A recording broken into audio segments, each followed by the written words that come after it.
اپنے دیکھنے اور سننے والوں کو کینی اور حریش کا سلام۔ ہم آپ کو باپ اور بیٹے اور القدس کے نام میں خوش آمدید کہتے ہیں۔ آج ایسٹر کا تیسرا اتوار ہے، یعنی یسوع کو زندہ ہوئے آج 3 اتوار ہو گئے ہیں، اور کلیسائی اعتبار سے یہ سال اول کا عید قیامت المسیح کا ایسٹر کا تیسرا اتوار ہے۔ لہٰذا اپنی بائبلز لے آئیے اور ہم بات کریں ان کے بارے میں جو تلاوتیں ہیں۔ آج کی پہلی تلاوت ہے رسولوں کے اعمال، اس کا دوسرا باب 14ویں آیت اور 22ویں آیت سے 33ویں آیت تک۔ دوسرا باب 14ویں آیت اور 22ویں آیت سے 33ویں آیت تک۔ اور آج کا زبور ہے زبور نمبر 16۔ زبور نمبر 16۔ اور آج کی دوسری تلاوت ہے مقدس پطرس رسول کا پہلا خط، اس کا پہلا باب 17ویں آیت سے لے کے 21ویں آیت تک۔ پہلا پطرس پہلا باب 17ویں آیت سے 21ویں آیت تک۔ آج کی انجیل جلیل ہے مقدس لوکا کی انجیل،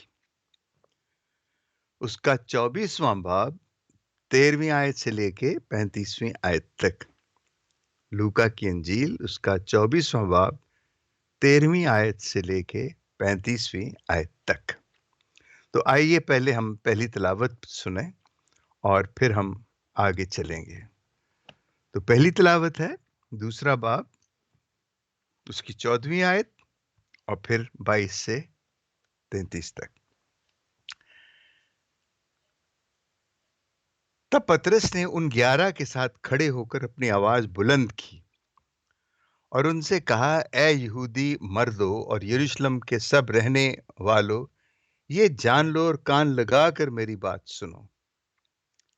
اے اسرائیلی مردو، یہ بات سنو کہ یسوع ناصری ایک شخص تھا جس کا خدا کی طرف سے ہونا ان معجزوں اور عجائبات اور کرشموں سے تم پر ثابت ہوا جو خدا نے اس کی معرفت تم میں دکھائے، جیسا کہ تم خود بھی جانتے ہو۔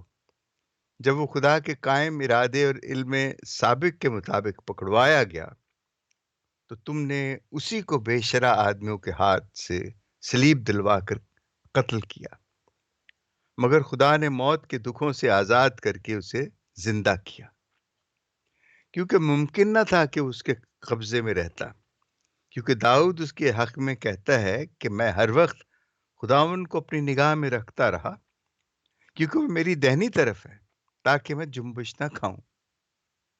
اس لیے میرا دل خوش اور میری زبان شادمان ہے، بلکہ میرا جسم بھی امن سے رہا کرے گا، کیونکہ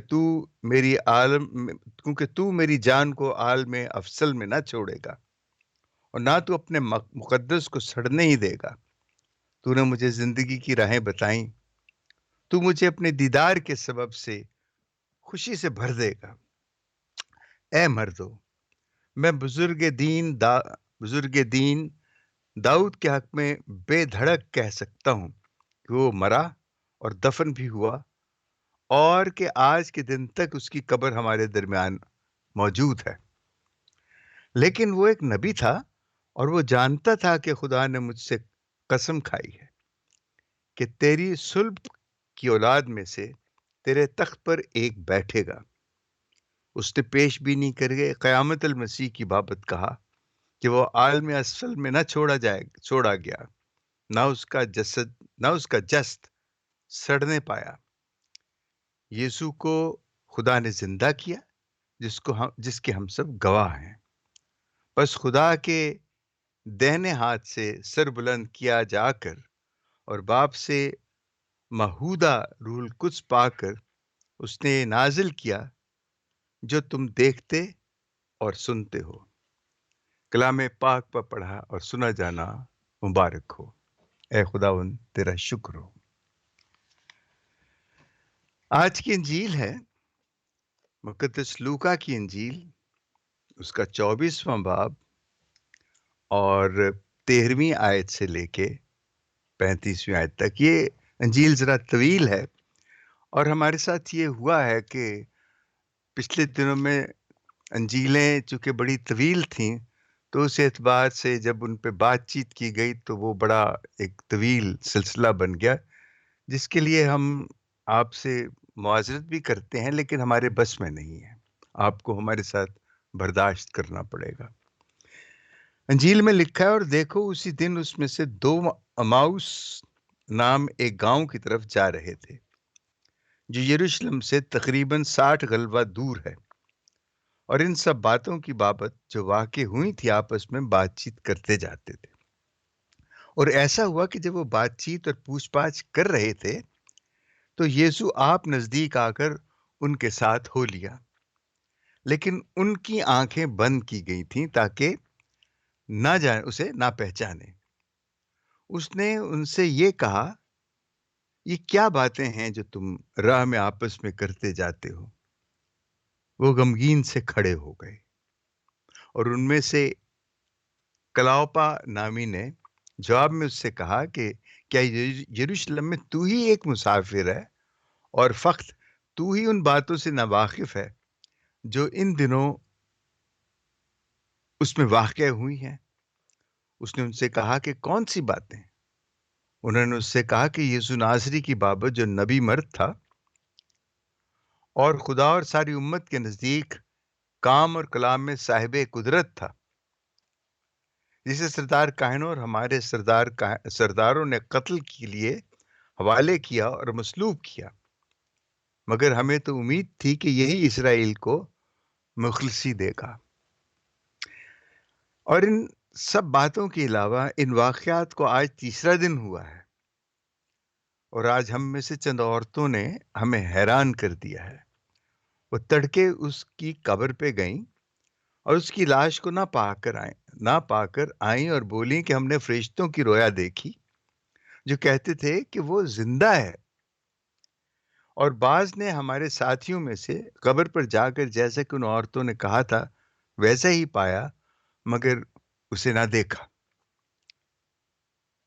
تب اس نے ان سے کہا کہ اے نافہمو اور نبیوں کی سب باتوں کو ماننے میں سست اعتقاد ہو، کیا ضرور نہ تھا کہ المسیح یہ دکھ اٹھائے اور اسی طرح اپنے جلال میں داخل ہو؟ اور تورات موسیٰ اور سب صحائف انبیاء سے شروع کر کے سب نوشتوں میں جتنی باتیں اس کے حق میں لکھی ہوئی ہیں انہیں سمجھا دی۔ اتنے میں اس گاؤں کے نزدیک پہنچ گئے جہاں وہ جاتے تھے، اور اس کے اتوار سے ایسا معلوم ہوا گویا وہ آگے بڑھنا چاہتا ہے۔ تب انہوں نے یہ کہہ کر اسے باصرار روکا کہ ہمارے ساتھ رہ، کیونکہ شام ہونے لگی ہے اور دن بہت ڈھل گیا ہے۔ پس وہ اندر گیا تاکہ ان کے ساتھ رہے۔ اور ایسا ہوا کہ جب ان کے ساتھ کھانا کھانے بیٹھا تو اس نے روٹی لے کر برکت چاہی اور انہیں دینے لگا۔ اس پر ان کی آنکھیں کھل گئی اور انہوں نے اسے پہچان لیا، اور وہ ان کی نظر سے غائب ہو گیا۔ اور انہوں نے آپس میں کہا کہ جب راہ میں وہ ہم سے باتیں کرتا اور ہمارے لیے نوشتوں کو منکشف کرتا تھا تو کیا ہمارا دل پرجوش نہ ہو گیا تھا؟ اور اسی گھڑی اٹھ کر وہ یروشلم کو واپس گئے اور ان 11 اور اس کے ساتھیوں کو اکٹھا پایا، اور وہ کہہ رہے تھے کہ خداوند سچ مچ جی اٹھا ہے اور شمعون کو دکھائی دیا ہے۔ تب انہوں نے سب کچھ بیان کیا کہ راہ میں کیا کیا ہوا، اور کیوں کر انہوں نے اسے روٹی توڑنے کے وقت پہچانا۔ انجیل جلیل کے وسیلے سے ہماری خطائیں معاف کی جائیں۔ اے مسیح تیری ستائش ہو۔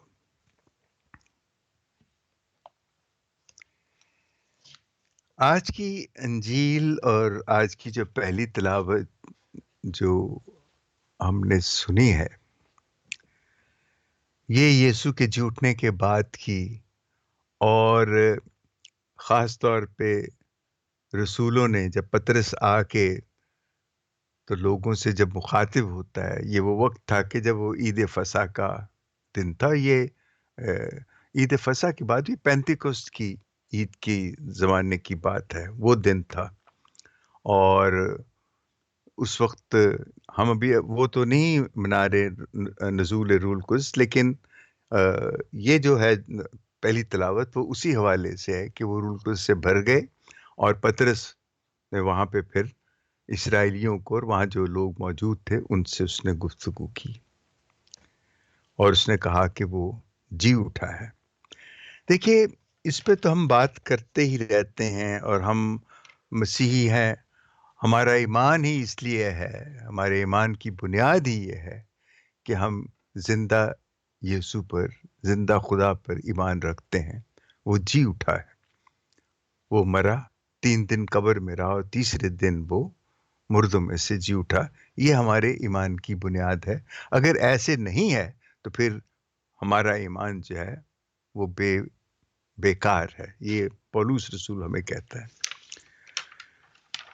اب ہمارے لیے بڑا دیکھیں، یہ بڑا آسان ہے، کیونکہ انجیل میں لکھا ہے اور ہم ایمان رکھتے ہیں، بالکل ٹھیک رکھتے ہیں. کیونکہ اگر ہم مسیحی ہیں، اور نیا عہد نامہ اور یہ اناجیل اور یہ جو خطوط ہیں مقدسوں کے اور مکاشفہ، یہ سب ہمارے ایمان کے لیے، یہ ہمارے ان رسولوں کے ایمان کا ان کا عکاس ہیں. یہ وہ دکھاتے ہیں کہ ان لوگوں کا جو ایمان تھا، اور انہوں نے اس ایمان میں جو روح القدس سے دانائی پائی، جو حکمت پائی، اس حکمت کو وہ انہوں نے بیان کیا ہے. اب آج کی جو تلاوت ہے، خاص طور پہ آج کی جو انجیل ہے، وہ بڑا بالکل، یہ اس میں 2 چیزیں مجھے بڑی خاص نظر آتی ہیں. ایک تو یہ کہ وہ سڑک پہ جانا، وہ سفر اور اس کا انجام آخر تک، وہ یہی لگتا ہے کہ یہ ہماری زندگی کی ایک تصویر ہے، جو ایک چھوٹے سے پیراگراف میں، ایک چھوٹی سی تلاوت میں وہ ساری بیان کر دی گئی ہے کہ ہماری زندگی جو ہے وہ کیسے ہے. ہم سب ایک سڑک پہ چلے جا رہے ہیں، ہم ایک سڑک پہ چلے جا رہے ہیں، اور وہاں پہ ہماری زندگی میں کتنی بار یسوع ہمیں ملتا ہے. تو سوال یہ ہے کہ ہم اسے کیا پہچانتے ہیں؟ کیا سچ مچ ہم اسے پہچانتے ہیں کہ وہ زندگی میں ہمیں ملتا ہے؟ ملتا کیا ہے، بلکہ وہ تو ہر وقت ہمارے ساتھ ہے. تو وہ ہمارے ساتھ ہے، ہمارے جیسے ہم پڑھتے سنتے آئے ہیں، اور ہمارا ایمان بھی ہے کہ ہمارے دل میں ہے. تو ہم اسے پہچانتے ہیں. کیا ہم واقعی یقین رکھتے ہیں کہ وہ جی اٹھا ہے؟ جی ہاں، ہم یقین رکھتے ہیں. ہمارا کلام یہ کہتا ہے. لیکن یہ تو کہنے کی حد تک ہے. جو ہمارے دل میں ہے اس کو کیسے کوئی جان سکتا ہے؟ لیکن جو دل میں ہوتا ہے وہ ہمیشہ ہمارے اعمال سے نظر آتا ہے. اور کیا ہمارے اعمال جو ہیں اس کے جی اٹھنے کے عکاس ہیں؟ کیا وہ جی اٹھنے کی نشاندہی کرتے ہیں کہ کیا واقعی ہم زندہ یسوع پر یقین رکھتے ہیں، کہ ہم صرف بول بول کے، لمبی دعائیں کر کر کے؟ اور کیا ہمارے ساتھ بھی یسوع اسی طرح مکالمہ کرتا ہے جیسے ان 2 شاگردوں کے ساتھ کیا جو امواس کی سڑک پہ جا رہے تھے؟ یسوع ہم سے بات کرتا ہے تو ہم اسے کیسے پہچانتے ہیں؟ یہ بڑا مشکل سوال ہے. اگر نہیں پہچانتے تو کیوں نہیں پہچانتے؟ دیکھیے، میں اس سڑک کے سفر کو بالکل ایسے ہی سمجھتا ہوں جیسے ہم اپنی زندگی کے سفر پہ چلے جا رہے ہیں. میں چلا جا رہا ہوں اور یسوع میرے ساتھ ہے. یہ تو ہمیں بتایا گیا ہے نا، ہمیں سمجھایا گیا ہے. ہم اس اعتبار سے بڑے، کیا کہنا چاہیے، کہ ہم شاگردوں سے جو اس وقت کے تھے ان سے کہیں زیادہ خوش قسمت ہیں، اس لیے کہ ہمارے پاس ایک کلام ہے جس میں وہ تمام حقائق جو ہیں وہ تمام بیان موجود ہے، جس کو پڑھ کے ہم یقین رکھتے ہیں کہ آپ اندازہ کیجئے کہ وہ شاگرد جن کو کچھ بھی پتا نہیں تھا، یہ تو ان کے بہت بعد، ان کے مرنے کے بعد سے یہ چیزیں تحریر ہوئیں ہمارے لیے. وہ تو بیچارے اپنی زندگیاں دے چکے، ان کو اس وقت تو نہیں پتا تھا، لیکن ہم پڑھ کے ہمیں تو پتا ہے کہ یسوع جی اٹھا تھا اور یہ سارے حقائق جو ہیں وہ ہم جانتے ہیں. لیکن اس کے باوجود زندگی میں یسوع ہمیں جب ملتا ہے تو ہم اسے کیسے پہچانتے ہیں؟ یہ بہت بڑا سوال ہے.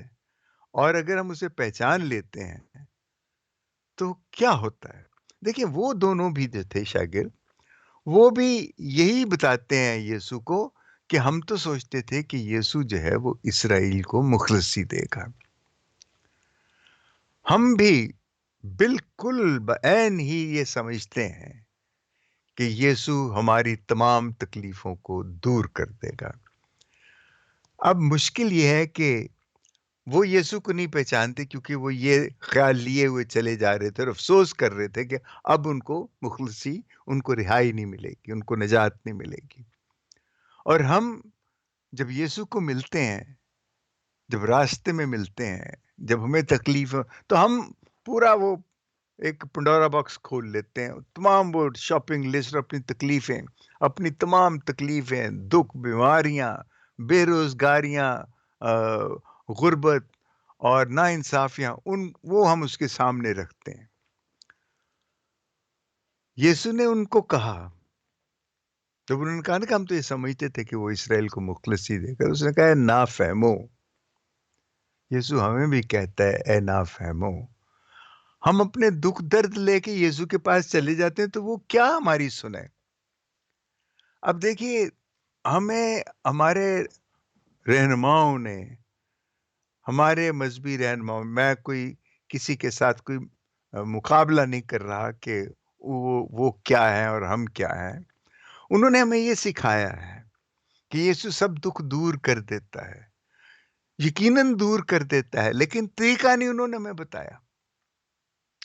ہمیں طریقہ جو بتایا ہے اس سے دکھ دور نہیں ہوتے.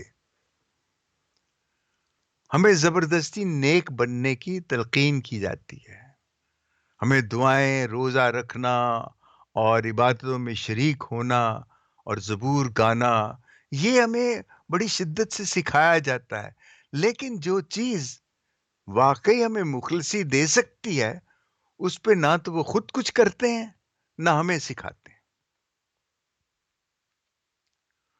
یسوع وہی بتاتا ہوا لوگوں کو اس چیز کی سمجھ نہ آئی.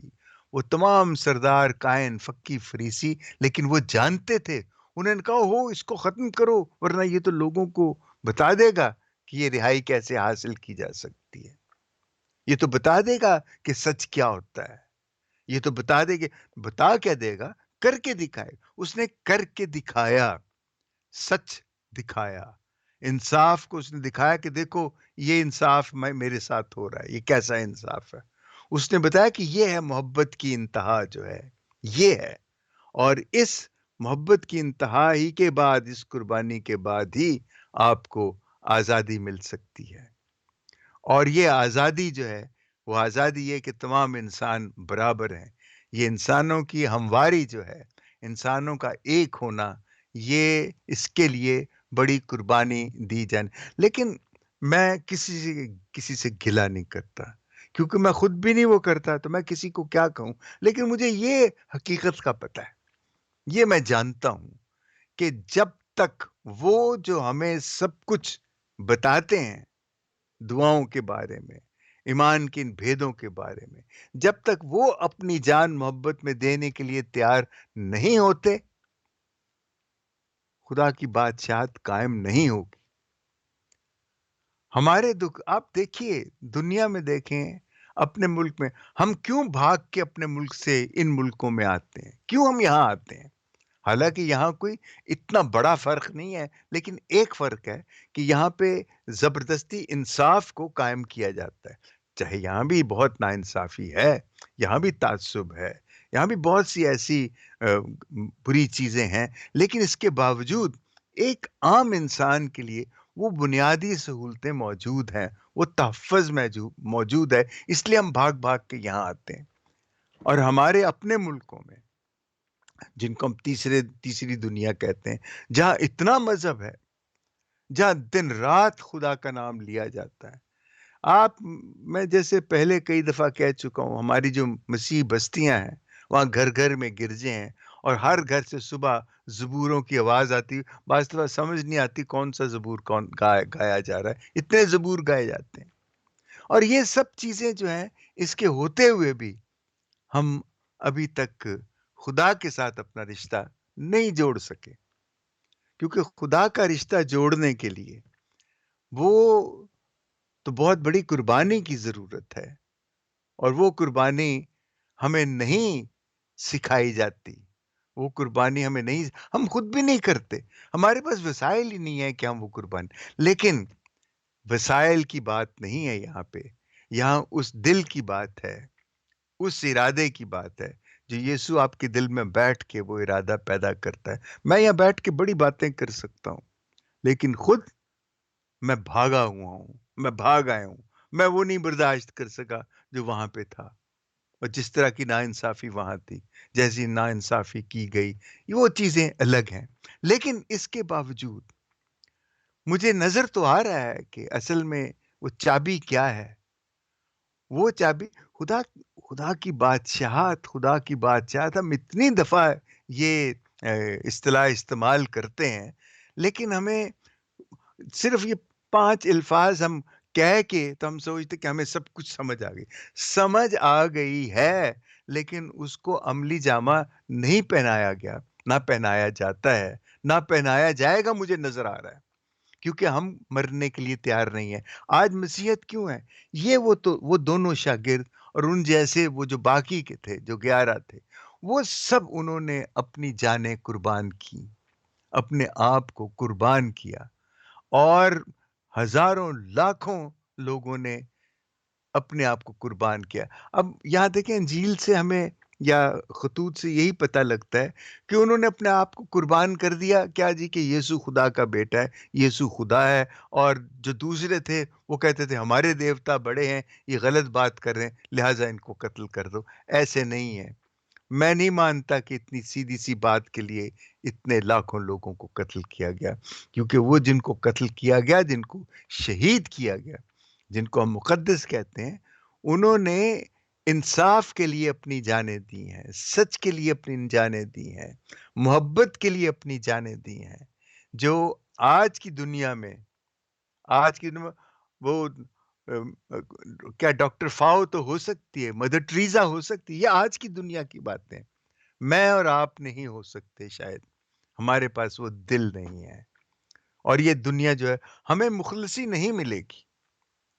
جن لوگوں کی اچھی نوکریاں ہیں، اچھے کاروبار ہیں، کھاتے پیتے ہیں، ان کو مخلصی کی ضرورت نہیں، وہ سمجھتے ہیں یہی مخلصی ہے، اور جو بیچارے غربت میں پسے وہ ان کو دیکھتے ہیں اور وہ کہتے ہیں جب ہم ان جیسے بن جائیں گے تو ہمیں بھی مخلصی مل جائے گی۔ یہ ہماری سوچ ہے، یہی ہماری، آپ کہہ لیجئے کہ غلط طریقے سے ہم خدا کی بادشاہت کو سمجھ رہے ہیں، اور خدا کی محبت کو سمجھ رہے ہیں، اور خدا کی قربانی کو سمجھ رہے ہیں۔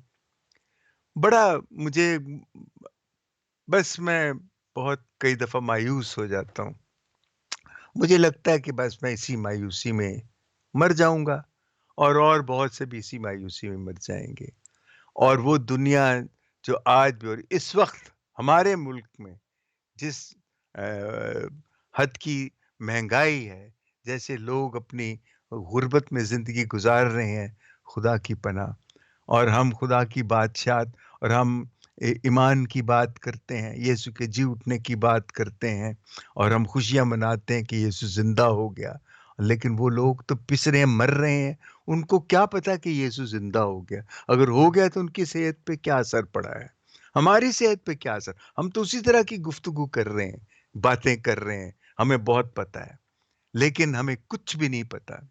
وہ کہتا ہے کہ نہ فہمو، نہ فہمو، کہ جب تک تم مرو گے نہیں بدبختو، یہ تم نہیں سمجھ سکو گے۔ وہ جو تمام صحیفوں میں لکھا تھا کہ وہ تکلیفیں دکھ اٹھائے گا، مرے گا، کس لیے؟ کوئی وہ فیشن تھا یا کوئی تماشا تھا؟ وہ دکھ اٹھائے گا کیونکہ اس کے دکھ اٹھانے کا ایک خاص مقصد، خدا کے ساتھ رشتہ جوڑنا۔ کیا رشتہ جوڑنا؟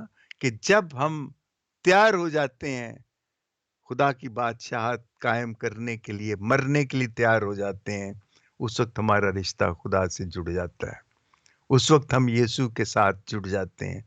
اس سے پہلے یہ جو خوشیاں، مسرت اور یہ کیا کہہ لے رہے ہیں اس کو، جو اطمینان ہے زندگی کا، یہ تو ہم چیزوں سے حاصل کرتے ہیں، اور ہم بڑے بڑے گھر، چمکتی کاریں اور بینک بیلنس اور یہ سارے ہم سمجھتے ہیں کہ یہ ہماری آسودگی کی بات ہے۔ یہ بڑا دکھ ہے کہ ہم مسیحی ابھی تک یسوع کی اس قربانی کو، یسوع کی اس کہی ہوئی بادشاہت کو ہم ابھی تک سمجھ نہیں سکے کہ وہ کتنی زبردست قربانیاں مانگتی ہے۔ اور ہمارے لوگ بیچارے، اور ہم تو چلو شہروں میں بھی بہت برا حال ہے، آپ گاؤں میں چلے جائیں تو وہاں تو اس سے بھی ابتر ہے، جہاں لوگ صدیوں سے، نسلوں سے وڈیروں کی غلامیاں کرتے چلے آ رہے ہیں، اور یہ ایسے ہی زندگی۔ اگر آپ کبھی سندھ کے علاقے میں جائیں، ہمارے ملک میں، تو وہاں پہ جو یہ اوڈ ہیں بیچارے، جن کا گھر ہی نہیں ہوتا، ان کی کوئی زمین ہی نہیں ہے، ان کو پتہ وہ ہر وقت بس حرکت میں رہتے ہیں، اور وہ کس طرح زندگی گزارتے ہیں، آپ کو حیرت ہوگی کہ وہ کیسے زندگی گزارتے ہیں۔ خدا کی بادشاہت ان کو یہ کہ تم دعا کرو، دعا کرو، خدا تمہیں خوشحالی دے گا۔ وہ خوشحالی نہیں دے گا، اس کو نہیں دینی چاہیے خوشحالی، کیونکہ ہم لوگ ان کو خوشحالی سے خوش کر کے اور خدا کی بادشاہت سے دور لے جاتے ہیں۔ اور یہ آج کی جو تلاوت مجھے تو بڑا اچھا لگا، یسوع نے صاحب کہا ہے نہ فہمو، اس نے بڑی، لکھنے والے نے، لوکا نے بڑے ادب سے، بڑی تہذیب سے، بڑے لحاظ سے اس نے نا فہمو کہا۔ شاید یسوع نے اس سے سخت بات کہی ہوگی، پتہ نہیں کہی بھی ہے، اس نے خود لکھی ہے، لیکن اتنا آسان نہیں تھا۔ اور لیکن یہ ہے کہ دیکھیں، ہمیں پھر بھی، میں یہ نہیں کہتا کہ ہمیں سب کچھ چھوڑ دیں، ہمیں پھر بھی نئے سرے سے جا کے اپنی عبادتوں میں شریک ہو کے یسوع سے پوچھنا چاہیے کہ مجھے بتا، میں کس طرح اپنے آپ کو قربانی کے لیے تیار کر سکتا ہوں، کس طرح میں اپنے آپ کو خدا کی بادشاہت کے لیے تیار کر سکتا ہوں۔ مجھے اس سے مانگنا چاہیے، اس سے پوچھنا چاہیے، یہ ضروری ہے، وہی بتائے گا۔ اور یہ باقی چیزیں جو ہیں، بیماریوں سے، کینسر سے رہائی پانا اور بے روزگاری سے یہ کوئی چیزیں نہیں ہیں۔ دیکھیں، یسوع نے جب تمام معجزے کیے تھے، وہ معجزے کیا تھے؟ اندھوں کو آنکھیں دینا یا کوڑیوں کو پاک کرنا، وہ یہ تھا کہ خدا کا انسان سے رشتہ قائم کرنے کے لیے انسان کو کسی کا محتاج نہیں ہونا چاہیے، خدا کے ساتھ اس کا رشتہ۔ جب اندھا ہے تو وہ بھیک مانگے گا، اور جب وہ بھیک مانگتا ہے تو وہ عام لوگوں پہ اس کا انحصار ہے، وہ اس کو بھیک دیں گے تو وہ زندہ رہے گا۔ تو خدا نے جب اس کو آنکھیں دیں، یسوع نے جب اس کی آنکھیں تندرست کی، تو اس وقت وہ واپس اس کو معاشرے میں ایک عزت دار شخص بنا کے لے کے آیا کہ تو خود اپنے ہاتھوں سے کما کسی کو، اور اب تو خدا کی بادشاہی کے لیے کام کر۔ کوڑیوں کے ساتھ بھی یہی، جن کی الگ بستیاں تھیں ان کو شہر سے نکال دیتے تھے، یسوع ان کو پاک کرتا تھا کہ واپس ان کو معاشرے میں ان کا مقام دلاتا تھا، اور وہ مقام پا کے تو وہ پھر مقام کی حفاظت کرنے لگ جاتے تھے۔ وہ یہ نہیں سمجھتے تھے کہ یہ جو کچھ ہوا ہے میرے ساتھ، یہ خدا کے ساتھ مجھے اپنے رشتہ قائم کرنا۔ یہی ہماری تعلیم کا بھی ایک، میں کہوں گا ایک لکونہ یا ایک ایسا اس میں سکم ہے کہ ہم جب یہ سب کچھ پا لیتے ہیں تو ہم خدا کا شکر اس لیے کرتے ہیں کہ مجھے اب 2 کی بجائے 4 روٹیاں مل رہی ہیں، خدا تیرا شکر ہے۔ اور ہم یہ بھول جاتے ہیں کہ ارد گرد تو آدھی روٹی بھی نہیں کسی کو مل رہی، کئی ایسے بھی ہیں۔ یہ ساری چیزیں جو ہیں، یہ ہمیں نئے سرے سے یہ امیر ملکوں کا، غریب ملکوں کا، دنیا میں جو یہ ناانصافی ہے، دنیا میں یہ جو جنگیں ہیں، یہ سب اسی ہی آج کی جو تلاوت ہے، آج کی جو انجیل ہے، اسی کو ذرا غور سے دیکھیں کہ یسوع جو ہم پہچاننا ہے، اصل میں یسوع کو پہچاننا کیا؟ اس نے روٹی توڑتے وقت اس کو دی اور وہ غائب ہو گیا۔ اس نے آگے کچھ کیوں نہیں بتایا؟ اس لیے کہ وہ اب تم خود سمجھو، تم جانو کہ توڑو اپنے آپ کو جیسے میں دوڑ رہا ہوں۔ وہ بار بار یہی، اور ہماری عبادت، ہماری ماس یہی ہوتا ہے کہ روٹی توڑ کے دی جاتی۔ یہ ہم کہتے ہیں باڈی آف کرائسٹ، یہ یسوع کا بدن ہے، یسوع کا بدن ہے۔ ہمیں یاد دلایا جاتا ہے یسوع، ہم وہ لے کے آمین کر کے اپنی جگہ پہ آ کے بیٹھ جاتے ہیں، لیکن ہم یہ نہیں سوچ رہے کہ وہ ٹوٹا ہوا بدن ہم لے کے اس کا ایک حصہ ہمیں ملا ہے، یہ یاد دلانے کے لیے کہ دیکھو یہ یسوع نے توڑ کے اپنا بدن ہمیں دیا ہے، تو ہم نے بھی اپنا بدن توڑنا ہے اور یہ یاد رکھنا ہے، اور اس کے لیے خدا سے مدد مانگنی ہے۔ بہرحال یہ بہت لمبی کہانی ہے، یہ بہت لمبی بات چیت ہے، میں اسے اور زیادہ طویل نہیں کرنا چاہتا، لیکن میں یہ چاہتا ہوں کہ ہم سب اس بات پہ سوچیں کہ ہم یسوع کو اپنی زندگی کے اس راستے پہ کیسے پہچان سکتے ہیں، اور اگر ہم پہچان سکتے ہیں تو کیا ہم ان شاگردوں کے، وہ 7 میل چل کے آئے ہیں، وہ آ کے اپنے گھر بیٹھے ہیں، جیسے ہی وہ یسوع کو پہچانتے ہیں وہ واپس اسی وقت الٹے پاؤں چلے 7 میل کا دوبارہ راستہ طے کرتے ہیں۔ مجھے یاد ہے کہ ہم جب گروپ لے کے یوبیا جاتے تھے، وہاں سے ہم نتھیا گلی جاتے تھے، تو وہاں پہنچ کے تھک جاتے تھے، اور وہاں سے واپسی پہ پھر بہانے ڈھونڈتے تھے کہ ہم کسی طرح اور کسی ذریعے سے ہم واپس پہنچے، لیکن اکثر ہم پیدل ہی واپس آتے تھے، اور وہ کافی تکلیف دہ سفر ہوا کرتا تھا۔ تو میں سوچتا ہوں کہ وہ 7 میل کا طے کر کے سفر وہاں پہنچتے ہیں، اور واپس جب ان کو پتہ لگتا ہے کہ یسوع زندہ ہو گیا، وہ ان کو جا کے، لیکن یہی ہے کہ انہوں نے یہ خبر دی کہ وہ زندہ ہو گیا، ہم نے اس کو دیکھا ہے، اس کے بعد کا ہمیں پتہ نہیں کہ کیا ہے، لیکن ہم ان مقدسوں کی زندگیوں کو جانتے ہیں کہ کس طرح انہوں نے اپنی جانیں قربان کی خدا کی بادشاہت کے لیے، اور اس کو، ان چیزوں کو ہم سمجھنے کی کوشش کریں۔